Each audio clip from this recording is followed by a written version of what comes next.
예, 저는 국무조정실장님하고 개인정보보호위원장님 두 분 계시면 될 것 같습니다.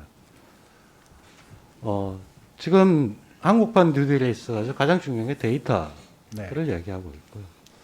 정보보호위원장님도 뭐 아시다시피 데이터는 연결이 되면 파워를 가지지만 또 연결이 되면 개인정보의 누설 이 두 가지가 항상 트레이드오프 관계에 있는 건 명확하지 않습니까?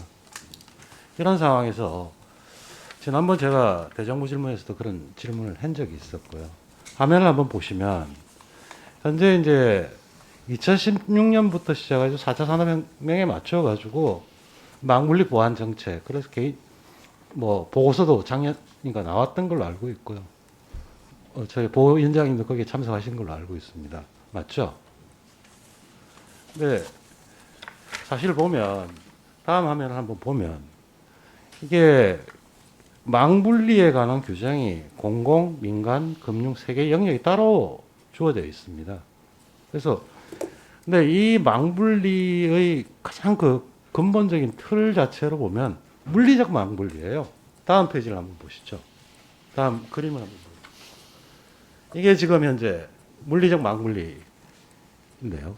업무를 하는 데 있어 가지고 기밀 자료와 그러니까 회사 업무, 외부망은 인터넷망이죠. 인트라넷하고 인터넷을 네. 분리하는데 잘 아시겠지만 최근에 업무 형태를 보면 오픈 소스를 쓰고요. 그 소스를 올리고 바로바로 내려서 쓰는데 인터넷망을 막 이렇게 분리하고 난 다음에 이쪽으로 가져올 때 승인 받아가면서 한다면 이게 잘 안 되는 거거든요. 시대에 맞지 않습니다. 그러니까 물리적 망 분리는 두 개 떨어뜨려 놔라. 이걸로 끝나는 거 맞죠? 이건 뭐 개인정보위원장님 제일 잘 아시는 부분인데. 근데 올해 코로나 때문에 각종 금융기관 같은 경우도 금융위원회에서도 이 망분리 예외라든지 원격 근무의 필요성 때문에 네. 좀 허용을 했습니다. 그러나 아직 은행이나 이런 쪽에서 필수적인 개인정보가 있는 부분에서 무슨 일이 발생하면 무조건 사무실로 가야 됩니다. 처리 못하는. 과연 이게 맞을까? 그래서 제가 알고 있기로는 그때 그 결과로서 다음 그림을 한번 보시면 이게 해외에서 하는 데이터 중심의 망 관리 체계거든요. 근데 이게 발상을 바꿔야 돼요. 기밀을 누가 분류할 거냐? 개인정보의 등급을 각자 주체가 알아서 이건 1등급이고 그리고 별로 보호 안 해야 될 것들은 따로 해서 외부망에 업무 분석을 외부에 올렸다 내렸다 같이 계속 해야지만 이게 지금 그 4차 산업특위에서도 제시한 바고 하는데 현재까지는 별로 진행이 안 되고 있어요. 이런 상태에서 뭐 클라우드를 쓰니 데이터를 보완해서 데이터 파워를 높이니 이거는 현실적으로 불가능한 거거든요. 이걸 바꿔야 돼요. 근데 이거 바꿀 때 조건이 하나 있습니다. 잘 아시겠지만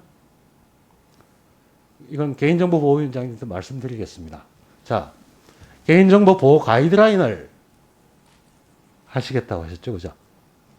근데 그 가이드라인이 법적 효력이 있습니까? 가이드라인은 그 법 시행령 고시 등 법규적 성격을 갖고 있는 것에 대한 해설서라고 보시면 그렇죠. 근데 보면 금융 쪽에서도 그렇고 가이드라인이 많이 나옵니다. 근데 가이드라인이 정부가 제시하면 그 민간에서 하는 사람은 그 가이드라인을 따랐어요. 정부가 준 가이드라인을. 근데 아마 개인정보 유출이나 해킹 이런 거는 항상 새로운 기법이 나오기 때문에 새로운 기법인데 가이드라인을 넘어선 게 나와서요. 문제가 생기지 않습니까? 그럼 내가 가이드라인을 다 따랐는데 내가 책임질 거냐? 아니거든요. 그러니까 가이드라인을 제시하는 순간 그까지만 하면 되고 그 외의 것은 면책이 되는 모순점이 발생을 해요. 근데 기술은 잘 아시다시피 항상 발전하고 있거든요. 그래서 개인정보보호위원장님 아시다시피 망이 절대적으로 안전하지 않고 항상 업데이트 돼가는 거고 망 자체도 그렇게 구성되는 게 맞고 그러면 그 부분에서 바로 민간이 알아서 할 것이고 정부가 할 거는 인증이라든지 정보 보안원이라든지 신용정보원 할 때 인증 등급을 주고 그 이상은 알아서 하고 스스로 책임지게 하는 이런 시스템을 바꾸는 게 필요하거든요. 어떻게 생각하십니까? 의원님께서 제기하신 그 방향, 그 다음에 앞으로 기술이 발전함에 따라서 저희가 갖고 있는 여러 가지 규제라면 규제, 아니면 제도들이 어떻게 적합성을 갖춰 나갈지에 대한 고민이거든요. 저희도 의원님 지적하시는 사항에 상당 부분 공감하는 부분이 있습니다. 그래서 단순히 저런 어쨌든 물리적 맞물림만이 해답인지, 아니면 논리적 맞물림으로도 충분한지, 그리고 저런 것처럼 기밀은 예를 들면 블록체인에서 별도의 프라이빗 체인으로 따로 만든다든지 하는 여러 가지 사안들에 대해서 좀 폭넓게 좀 검토할 필요가 있다고 보고요. 사실 유럽이나 미국 같은 예. 경우에 있어가지고는 이런 체계로 전환이 계속 일어나고 있는 걸 알고 있고요. 그리고 뭐 GDRP 같은 경우도 마찬가지죠. 근데 이런 것들을 선제적으로 하지 않은 상태 속에서 기술 혁신이라고 하는 거 해나가기가 굉장히 어려운데요.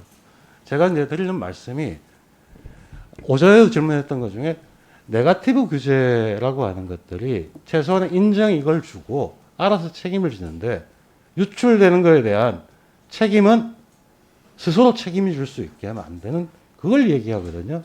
근데 아까도 말씀드렸듯이 가이드라인 주고 또 사고가 나면 늘렸다가 괜찮을 것 같으면 줄였다가 계속 보면 개인정보에 관련된 거는 농협 뭐 정보 유출하면 강화되고 왔다 갔다 하는 거거든요. 이거에 대해서 지금 국무조정실장님과 사실 보면 개인정보 보호 차원의 문제가 아니고 정부는 최차원이기 때문에 특히 개인정보보호위원회가 총리실로 들어왔고 했기 때문에 그 부분을 본격적으로 다루지를 않으면 디지털 규율이라든지 이렇게 하는 거라서 사상 유학이 될 수가 있고 국민의 공감대를 얻을 수가 없어요. 그래서 이 부분에 전적으로 좀 해서 향후 연내 좀 어떻게 논의가 되는지에 대해서 보고를 해주시기 바랍니다. 예, 네. 예, 이용우 의원님 수고했습니다. 다음 질의는 존경하는 권은희 위원님 해주시기 바랍니다.